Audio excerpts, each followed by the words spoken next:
The Arctic is becoming the world's most valuable real estate, and 3 nations are locked in escalating security tensions over it. In March 2025, Arctic sea ice reached its lowest winter maximum in 47 years of satellite records at just 14.33 million square kilometers, exposing northern passages that could revolutionize global shipping and energy reserves that dwarf most countries' entire economies. Russia claims historic rights. China positions the Arctic as common heritage of mankind, and America is mobilizing its military for Arctic dominance. The problem? UNCLOS lacks clear guidance on seasonal ice changes and continental shelf claims, creating overlapping territorial disputes between Russia, Canada, and Denmark, while the stakes couldn't be higher. The transformation happening right now is unprecedented. The Great Melt accelerates. Arctic sea ice reached its lowest winter maximum in 47 years of satellite records, creating conditions that scientists didn't expect to see until the 2040s. The National Snow and Ice Data Center documented ice coverage falling 1.31 million square kilometers below the 1981 to 2010 average, exposing open water across regions that remained frozen year-round for millennia. This represents a collapse in Arctic ice stability that has accelerated far beyond previous projections. Satellite data reveals the fundamental character of Arctic ice has changed dramatically. Multi-year ice, the thick stable sheets that persist through multiple seasons, has been declining at 2.5% per decade since 1979, with winter maximum extents showing consistent downward trends. The remaining ice formations lack the thickness and durability that once characterized Arctic waters, creating conditions where summer storms can break apart ice that previously withstood decades of weather. Temperature monitoring across Arctic waters shows dramatic warming patterns that trigger feedback loops where dark ocean water absorbs solar radiation instead of reflecting it back to space. This accelerates melting beyond what atmospheric warming alone could achieve. Arctic research stations have documented fundamental shifts in precipitation patterns, with rain events replacing the snow that traditionally helped preserve ice formations. The transformation has caught maritime planners completely off guard. Shipping seasons that historically lasted weeks now extend for months, with ice-free corridors stretching across previously inaccessible waters. The European Space Agency satellite monitoring confirms that navigable passages now remain open for extended periods each year, fundamentally altering Arctic accessibility.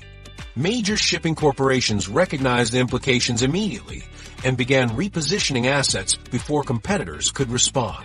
The documented surge in Arctic transits tells the story. 127 commercial vessels completed Arctic passages in 2025, compared to just 7 in 2024, according to the Copernicus Climate Change Service. This represents an 18-fold increase in a single year, demonstrating how rapidly theoretical shipping routes became commercial realities. China deployed ice-class vessels specifically designed for Arctic conditions, establishing regular transit schedules through Russian waters and permanent logistics bases in northern ports. These operations reduced shipping times to European markets by up to 12 days compared to traditional routes through the Malacca Strait and Suez Canal, creating immediate competitive advantages for companies that can access Arctic passages. The timeline compression forced governments to abandon long-term Arctic strategies in favor of immediate action plans. Defense departments across Arctic nations discovered their carefully planned military modernization programs needed acceleration as ice barriers that historically protected northern coastlines disappeared. Arctic military bases designed for seasonal operations required urgent upgrades to support year-round staffing as natural ice protection vanished. Russian energy companies accelerated Arctic operations after discovering that extended ice-free periods made northern drilling platforms accessible for longer seasons. Similarly, Arctic LNG projects gained commercial viability as reliable shipping windows eliminated the need for massive infrastructure investments previously considered necessary for northern energy exports. Global capital poured into Arctic shipping and energy projects as institutional investors recognized that theoretical future opportunities had become immediate commercial realities. Insurance companies began offering Arctic shipping coverage at rates approaching those for conventional ocean routes, signaling industry confidence in the viability of northern passages. Environmental monitoring stations recorded cascading effects throughout Arctic ecosystems as ice-dependent species lost critical habitat faster than adaptation could occur. These ecological changes created additional pressure for resource extraction before environmental regulations could restrict access to newly available areas. Military analysts noted how environmental transformation immediately translated into strategic vulnerability for Arctic nations. The loss of ice barriers meant traditional defense strategies no longer applied to regions now accessible to foreign naval vessels year-round. Arctic waters that remained frozen for centuries now require permanent military presence and monitoring. International law struggled to address jurisdictional questions that emerged as retreating ice revealed new maritime boundaries and navigable waters where none existed before. The United Nations Convention on the Law of the Sea framework, designed when Arctic waters remained frozen, proved inadequate for resolving sovereignty disputes over newly accessible zones. Technological development accelerated as companies raced to develop equipment for the transformed Arctic environment. Autonomous systems designed for under-ice operations required redesign as open water conditions made surface operations more practical. Satellite communication networks expanded Arctic coverage as increased maritime traffic demanded reliable navigation and emergency services. The geopolitical implications became clear as nations recognized that Arctic access now determined global shipping competitiveness rather than representing a distant future possibility. Military planners understood that Arctic control meant influence over both global energy markets and international commerce routes. By December 2025, Arctic transformation had crossed a threshold where theoretical strategic planning gave way to immediate operational necessity. The ice that once locked away northern resources and shipping routes had retreated so dramatically that world powers found themselves competing over assets that became accessible decades ahead of schedule.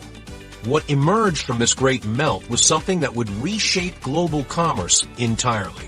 New shipping superhighways emerge.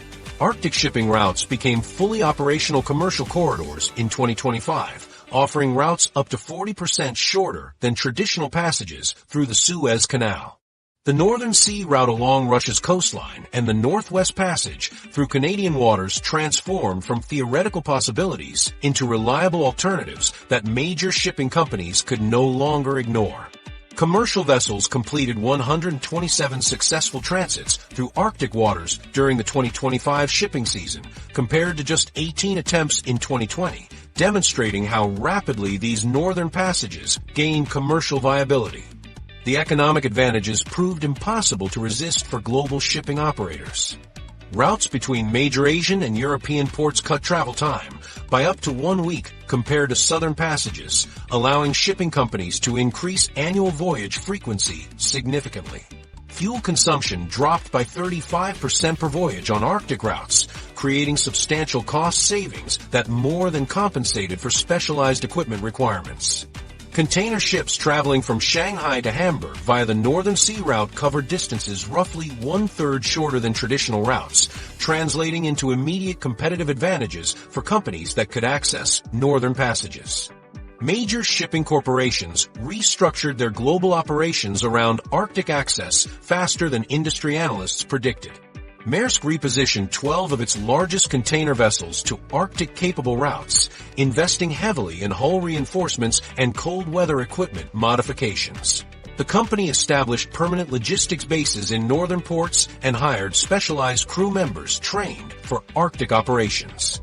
Other major carriers followed similar strategies, testing Arctic alternatives and developing dedicated northern shipping divisions as ice-free seasons extended beyond historical norms.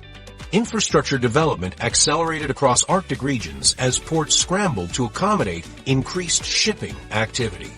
The port of Murmansk expanded container handling capacity by 60%, adding specialized equipment capable of operating in extreme cold conditions.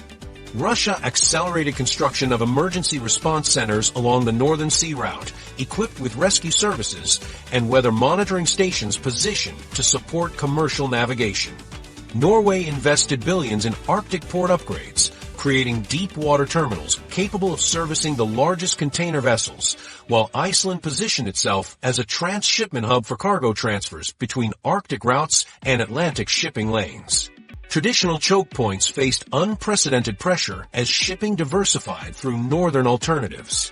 The Suez Canal experienced volume decreases as major operators tested Arctic routes, viewing harsh weather conditions as preferable to security threats in the Red Sea following regional conflicts. Panama Canal. Restrictions on vessel size made Arctic passages particularly attractive for the largest container ships that generate the highest profit margins.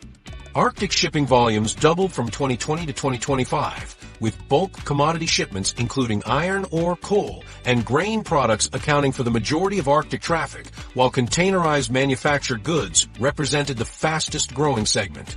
Control over Arctic passages became synonymous with global trade influence as nations recognized these routes could redirect massive commercial flows away from traditional maritime corridors.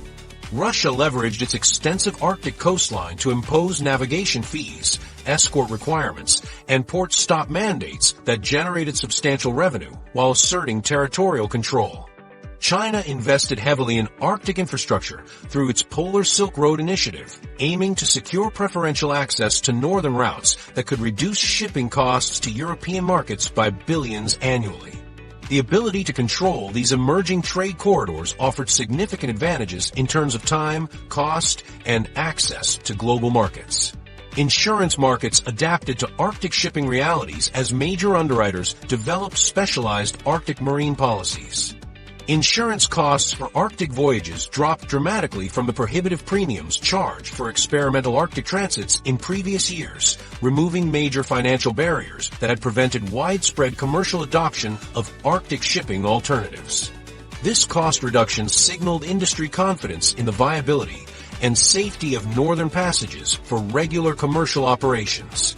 Technology development focused on systems capable of operating in Arctic conditions, including ice detection equipment, enhanced satellite positioning, and emergency communication systems designed for extreme environments. Weather routing software incorporated real-time ice movement data and storm tracking to optimize Arctic passages for both safety and fuel efficiency. Shipbuilders developed ice-capable hull designs for year-round Arctic service, supported by updated navigation systems that could function reliably in polar conditions. Financial markets recognized the Arctic shipping transformation as institutional investors shifted portfolios toward Arctic-focused maritime assets and port infrastructure.